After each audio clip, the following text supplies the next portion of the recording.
Y continuamos en estas jornadas de turismo, en estas 12ª jornadas de turismo, en este foro interprovincial de turismo, y vamos a comenzar con la primera de los charla coloquios que se titula Tendencias en los nuevos servicios que demandan los clientes de casas rurales. Primero voy a presentar a la mesa Lorena Bodas, vicepresidenta de AFOTUR. Muy buenas. Hola David, buenas. Y está con nosotros Luis Chico Luque, periodista, profesor universitario, es también presidente de la Asociación de Empresarios de Turismo Rural en Valladolid y presidente de la Asociación Regional de Empresarios de Alojamientos Rurales en Castilla y León. A decir, muy buenas, Luis. Muy buenas.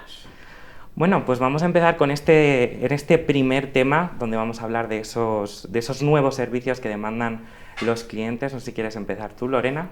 Sí, yo sobre todo lo que quería ponerlo primero. Vamos a ver qué es eso del turismo rural. ¿Qué es turismo rural? Pues turismo rural, la definición es amplia, pero la base del turismo rural ha sido el mundo rural. Aparece hace ya siglo pasado, aparece el concepto de agroturismo, es decir, era el que la gente acudiera al mundo rural y conociera un poco la vida del mundo rural, sobre todo de agricultores y ganaderos, y eso es un poco la base. Esa base ha ido generando, se ha ido desarrollando, y hemos llegado a nuestros días donde el turismo rural no solamente ya está intercalado dentro de lo que es el mundo rural, sino que además pues figura como alojamientos, es decir, que cuando definimos aquí en Castilla y León el turismo rural nos estamos refiriendo exactamente a alojamientos, casas rurales, hoteles rurales y posadas que están ubicados en esas zonas rurales y que sirven un poco de apoyo sirven de apoyo para dar a conocer pues un poco todas las actividades que se desarrollan dentro de su mundo rural.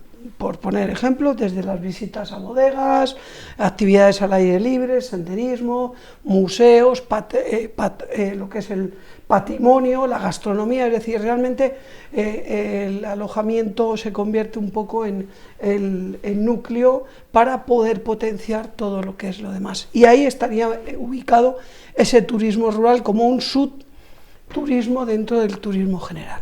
Que luego además si lo llevamos un poquito al sentimiento es ese volver al pueblo, ¿no? Exacto, es decir, lo que realmente se intenta con el turismo rural ha sido, pues ha habido mucho emprendimiento y lo que hemos intentado de alguna manera es que se recuperaran un poco esas leyendas, esas tradiciones, esa gastronomía y sea, insisto, en lo que es el alojamiento, el punto de referencia, porque para que haya turismo lo más importante es que haya pernoctaciones, es decir, realmente cuando la gente viene se queda unos días en nuestros alojamientos y se le da un abanico de posibilidades, una diversidad de posibles actividades, pues esto de alguna manera lo que hace es generar y dinamizar nuestras zonas rurales, y ese es, yo creo, que el principal objetivo de este turismo rural.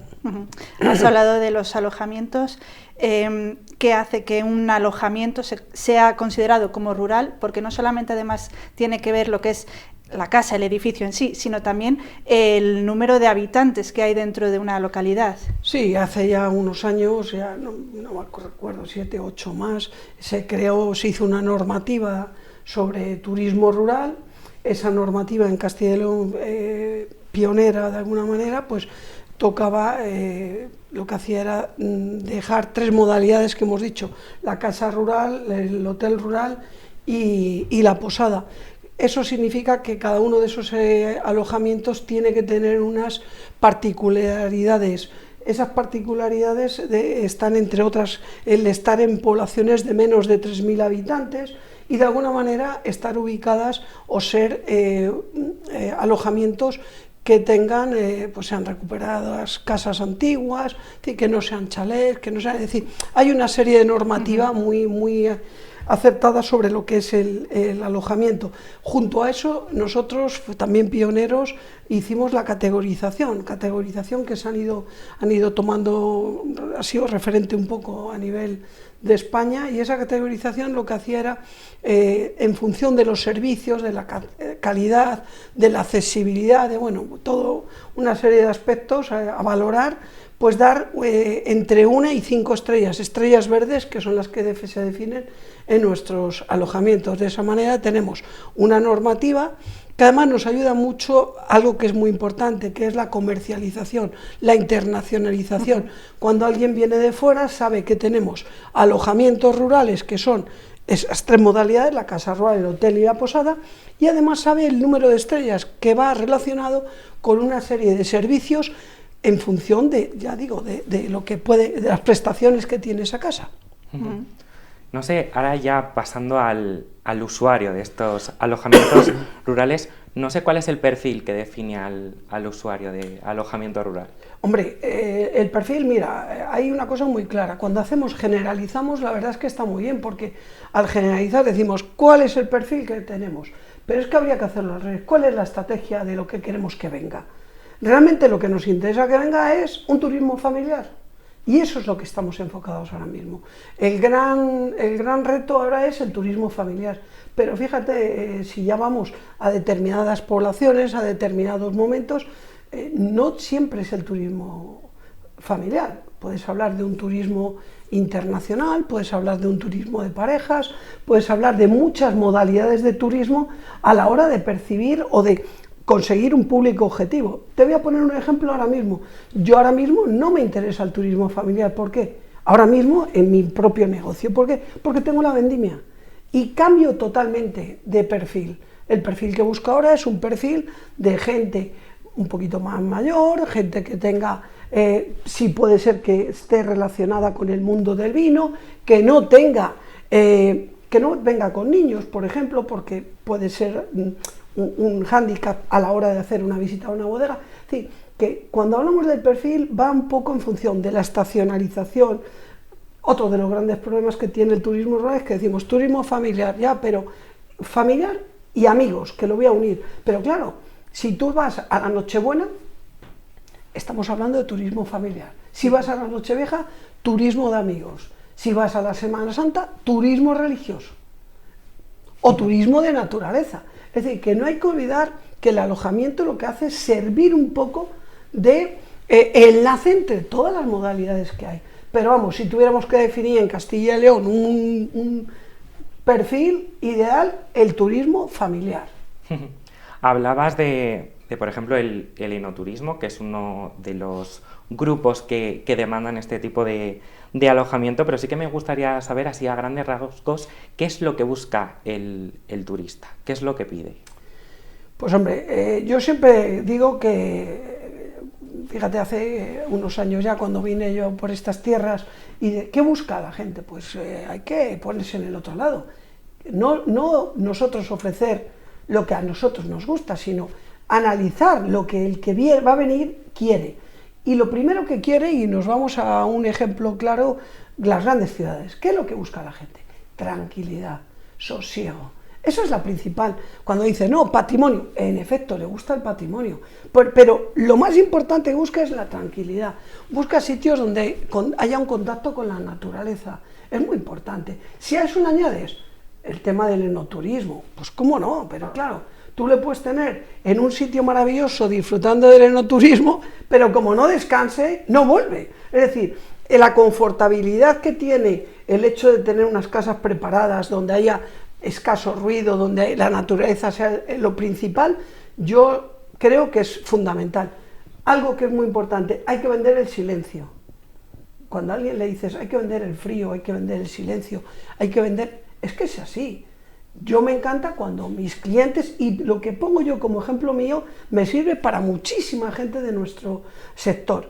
Cuando dice, oiga, es que no se oye nada, pero ¿qué quiere usted escuchar si está en medio del campo? Eso es lo que hay que vender. Cuando la gente dice, es que he dormido y no he escuchado nada, es que aquí no hay ambulancias, no hay... Bueno, las grandes ciudades es un continuo ruido. Si alguien como yo, que vengo de una gran ciudad, que vive en una ciudad, ves que a las 6 de la mañana empieza el ruido, ese ruido emergente de la ciudad, la vida, al final te das cuenta que eso, pues te pueden dar las 10 de la mañana y escuchar algún tractor que pase o alguna... Esa es la esencia del turismo rural. Es inevitable, yo creo que remontarnos a unos años atrás, ese contexto de pandemia, que no sé si para el turismo rural ha supuesto un punto de inflexión a la hora de lo que demandan los turistas.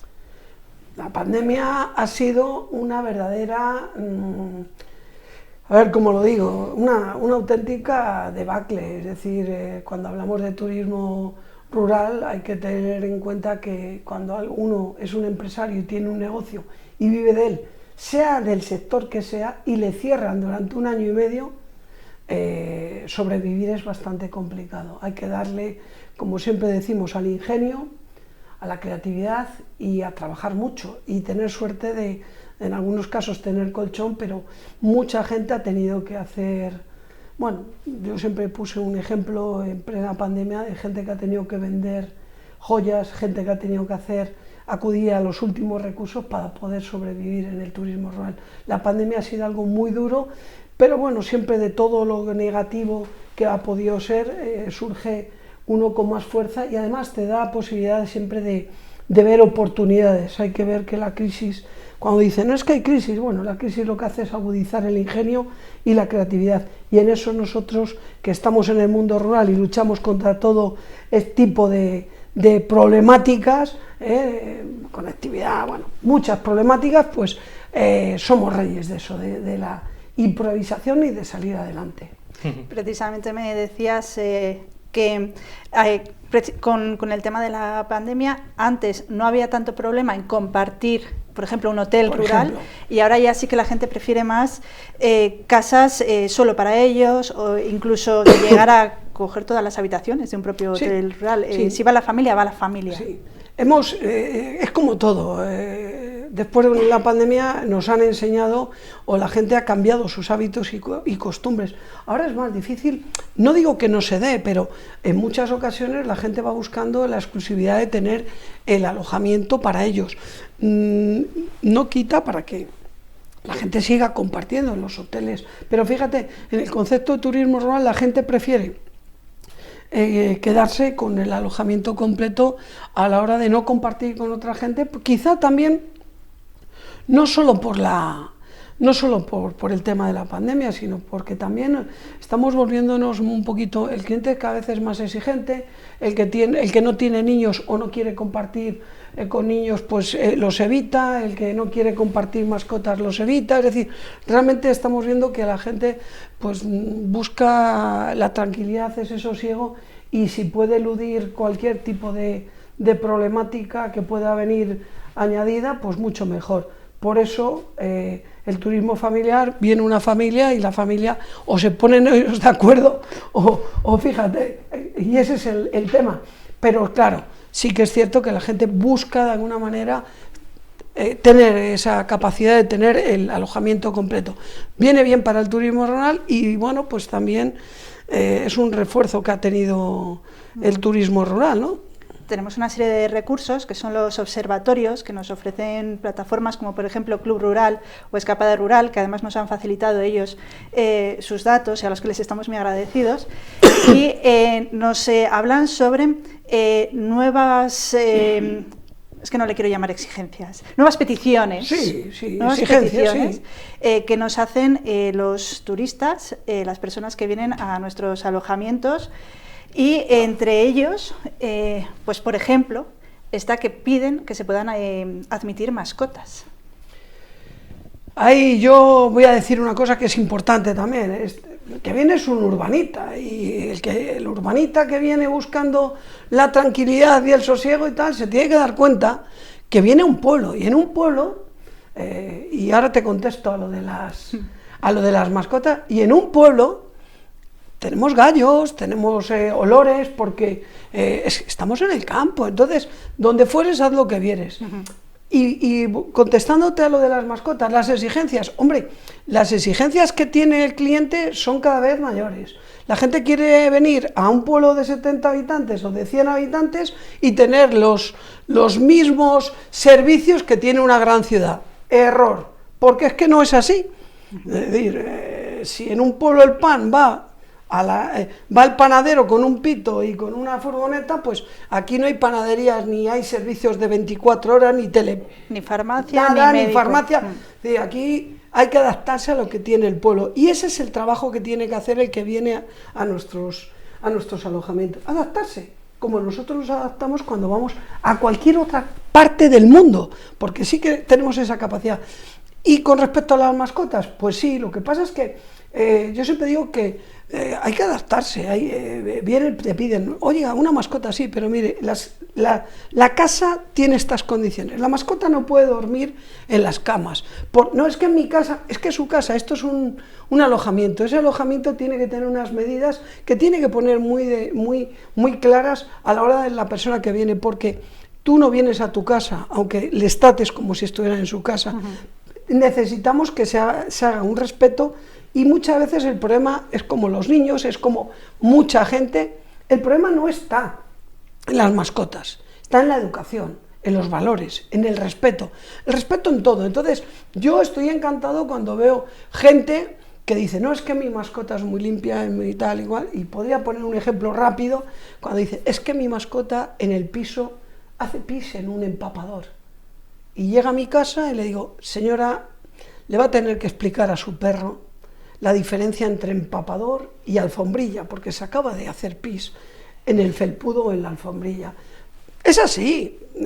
Yo no quiero menospreciar ni mucho menos. Tengo animales, tengo perro y bueno, pues pero ese es uno de los hándicaps que hay muchas veces. Pero claro, ahora hemos tomado, los animales han tomado un protagonismo a nivel familiar, es decir, son considerados miembros de la familia. Considerados miembros de la familia, pero claro, pues las exigencias que tenemos que tener con respecto a los animales no se las puede aplicar a ellos, sino se tienen que aplicar al cabeza de familia y al que alquila el alojamiento, que es el responsable máximo de todo lo que acontece, de sus excrementos, de sus etcétera, etcétera. Todo lo que conlleva la mascota. Pérdida de pelo, etcétera. Cuando un animal se muda de pelo y tal, sí, pues oye. Se va al sofá y se tuerce por allí y tal, y juega y tal, al final te deja el pelo. Sí, y eso a vosotros os conlleva también un extra. Limpiezas especiales, además hay gente que es alérgica, es decir, tenemos que tener en cuenta que, bueno, pues todo somos flexibles ante todo, pero hay que tener en cuenta que hay que poner también ciertos límites, aunque sea el campo. Dentro de estos observatorios tenemos las mascotas, también piscinas climatizadas, barbacoas. Entonces estamos volviendo a ese tema del turismo familiar y que quieren además algo como más exclusivo también para ellos. Sí, en los observatorios evidentemente está la exquisitez de los clientes, pueden pedir lo que quieran absolutamente, es decir, jacuzzis, chimeneas dentro de las habitaciones. Lo que pasa es que nosotros ofrecemos lo que tenemos, no lo que ellos quieran. Sí que es cierto que cada vez esa exigencia conlleva a tener pues que el coste se tiene que incrementar, es decir, pero a lo mejor estamos perdiendo un poco lo que es, y vuelvo a insistir, la esencia del turismo rural, ¿no? Es decir, hay veces que decimos, ¿y si viene usted y no tiene conectividad el fin de semana? ¿Cuánta gente viene a casa y dice, oiga, ¿tiene usted wifi? Yo, de broma, evidentemente, digo, oiga, ¿el wifi qué es? ¿Una mermelada? Papá, que este señor no sabe lo que es el wifi. ¿Ves la mirada descompuesta del chaval de 15 años que dice, cómo paso yo 48 horas sin wifi? Y es que, aparte de wifi, hay senderismo, naturaleza, ornitología, hay tantas cosas en un pueblo donde poder disfrutar, que no digo que no tengamos tiempo, porque además nos viene muy bien el wifi, porque si no, ¿cómo van a mandar fotos de nuestros alojamientos y de las actividades que hacemos?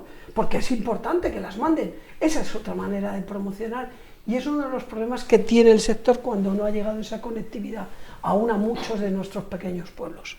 Mira, hablabas justamente de lo de las fotos Y se me ocurre, una de las cosas tan importantes que nos ha traído esa conectividad es sobre todo también a la hora de hacer las reservas en estos alojamientos. ¿Cómo de importante es que los usuarios que van a contratar estos alojamientos conozcan las reseñas previas de los usuarios? Hombre, la reputación que llamamos es súper importantísima, pero fíjate que yo siempre me voy al lado, bueno, es importantísima el hecho de que la gente ponga esas opiniones y tal, pero ha habido gente, y yo, fíjate, no creía en ello, y pensaba que era falso, ¿no? Hay gente que se dedica a amenazar, a utilizar esas reputaciones de internet en contra del propietario, ¿no? Y muchas veces dices, si tú no me das descuentos, si tú no me das, o se inventan, te voy a poner, yo lo he vivido, y me lo han contado muchísimos compañeros. Entonces, el tema de las reputaciones es como todo, es manejable, es utilizable, hay plataformas que admiten cualquier comentario, y yo creo que tiene que haber un rigor, porque el trabajo que tiene el empresario a la hora de dejar su casa en manos de una persona es importantísimo. No hay que olvidar que nosotros hemos puesto un capital importante, y el que viene tiene que respetar ese alojamiento como si fuera su casa o mejor. Y muchas veces hay deficiencias importantes, y habría que tener también una plataforma de opinión sobre los que nos visitan. Es decir, fulanito Pérez, no le contratéis, que es un impresentable, ha dejado todo roto, ha roto esto, ha hecho tal. A lo mejor también cuando el propietario quisiera contratar a alguien tenía que pedir referencias de quién viene, porque también es muy importante saber a quién vas a meter en tu casa.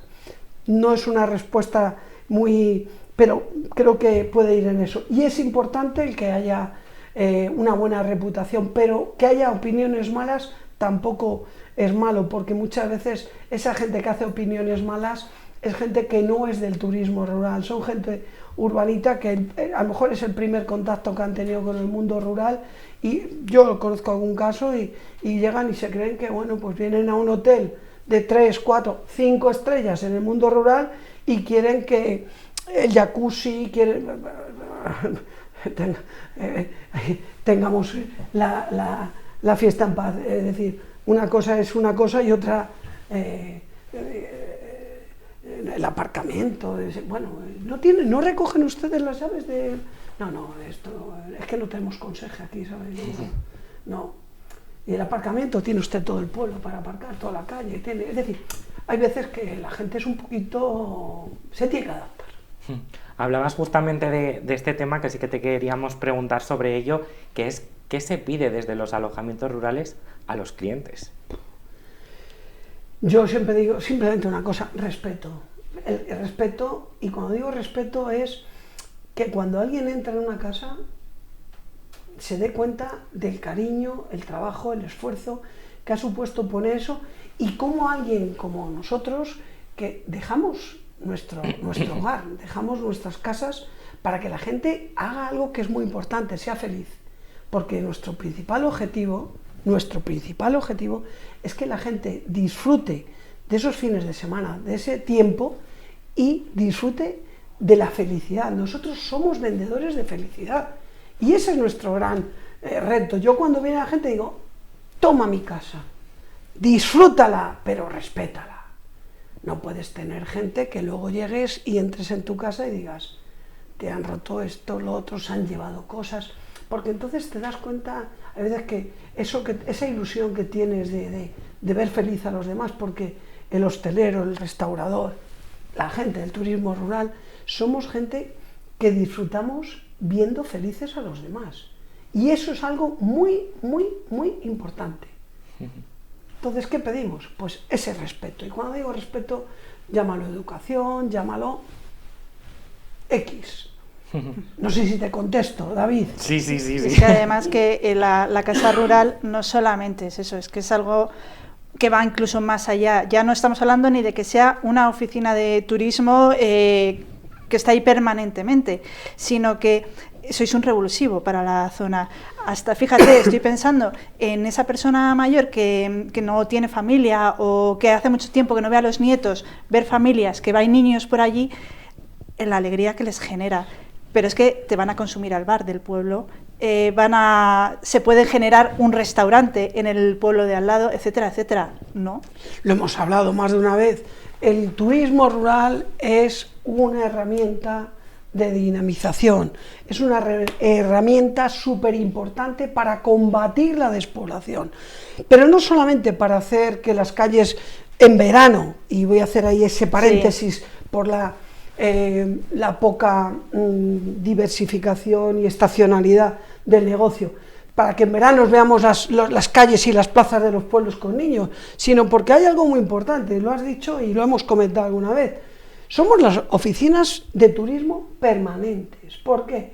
Porque somos los que conocemos los negocios que hay abiertos durante todo el año. Sabemos los restaurantes que se abren, sabemos los horarios, sabemos las bodegas que enseñan los sábados, los domingos, sabemos los museos que se abren y las degustaciones que hace cada uno. Sabemos, pero es que no solo sabemos, es que algunas veces somos los que abrimos las iglesias para que las vean en los pueblos, los que mantenemos el patrimonio, los que luchamos por que en esas pequeñas poblaciones se mantenga el bar, porque has dicho el bar, pero ¿cuántos pueblos no tienen bar? Bueno, pues el hecho de que todos los fines de semana puedan venir 10, 12, 14 personas al pueblo y que vayan al bar o que se tomen esos cubatas, que claro, cuando llegan uno y viene de Madrid y te dice, cubata a 4,50 euros, dice, pero sí, señor, si yo los estoy pagando a 20. Y estoy poniendo un ejemplo que no devalúa el producto, al revés, lo que hace es ponerlo en valor. Y el pueblo y todo lo que ofrece un pueblo hay que ponerlo en valor. Y que el que viene también lo haga. Es decir, que no solo ponerlo. Mira, uno de los grandes problemas del sector es que no creemos en lo que tenemos. Muchas veces tenemos un potencial, yo lo digo y estoy harto ya de decirlo, el gran potencial que tiene Castilla y León. Si tenemos el 51% del patrimonio nacional, tenemos tantísimas cosas, gastronomía, paisaje, no voy a aburriros, sino turismo. Somos ricos. Somos ricos. Y encima líderes en turismo rural. Pues señores, vamos a llenar de enero a diciembre y hagamos las cosas bien, porque a mí no me vale llenar, y no quiero entrar en debates políticos, pero no me va a decir, hemos llenado en Semana Santa, eso ya lo sabemos todos, Semana Santa, en las fiestas patronales de los pueblos, también llenamos en agosto, bueno, fíjate, en agosto, y el empleo que damos en agosto. Ya, y el resto del año. Y en enero, hay que hacerlo y en febrero, ¿cuándo vienen los medios de comunicación a decirnos cómo están ustedes en este en este fin de semana de finales de enero? Nadie viene a preguntarnos que estamos con una ocupación del 5%, del 6%, y eso solo viene cuando tenemos el 95%, que esto además genera algo que es muy curioso.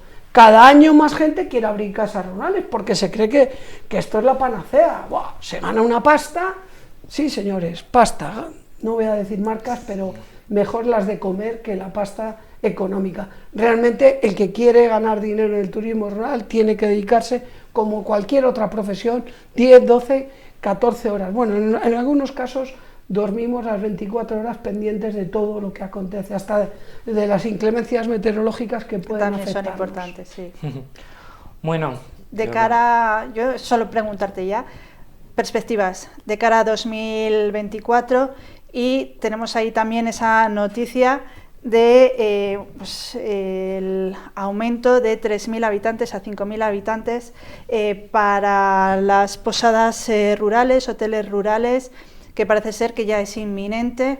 Bueno, está ahí.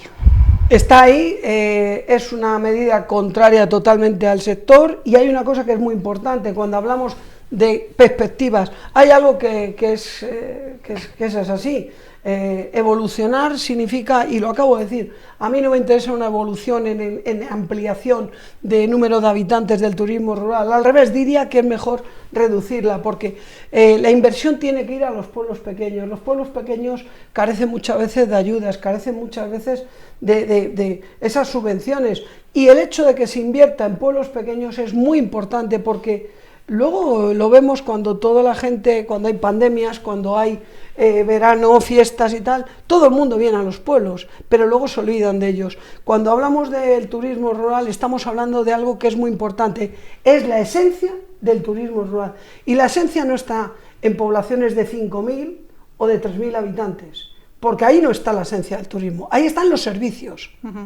Pero la esencia del turismo rural, esa tranquilidad, ese sosiego, eso que ofrece de tradicional del pueblo, de que la gente venga y hable con la gente del mismo pueblo, donde salgas a comprar el pan a un vendedor ambulante, por llamarlo, que tengas ese trato, eso es lo que es la esencia del turismo rural. Y todo lo que se haga fuera de eso, lo único que transmite es un desconocimiento real de la gente que estamos viviendo en el mundo rural y viviendo del turismo rural. Poco más, las expectativas buenas porque los empresarios que trabajamos en el sector, pues vamos viendo cómo poco a poco pues nos vamos afianzando. Hemos tenido que recortar con el tema de la subida grande de los impuestos, hemos tenido que recortar en beneficios, hablo, claro, con la carestía de todo lo que es el tema energético. Ahora viene el invierno y vemos como mucha gente del turismo rural, gente que no lo tiene como primera opción, sino que lo tiene como un complemento,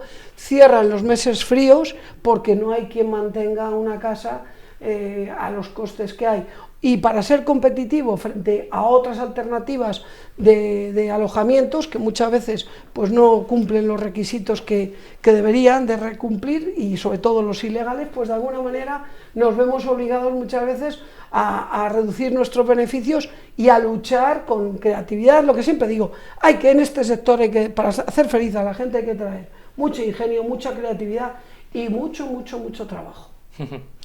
Bueno, Luis, muchísimas gracias por acompañarnos y por tratar este tema. Sí que te emplazo a la última mesa donde vamos a estar todos los participantes para que nos des tu opinión, y a ti, Lorena, igualmente. Muchas gracias, David. Nosotros ahora vamos a hacer una pequeña pausa para la publicidad y enseguida volvemos con más.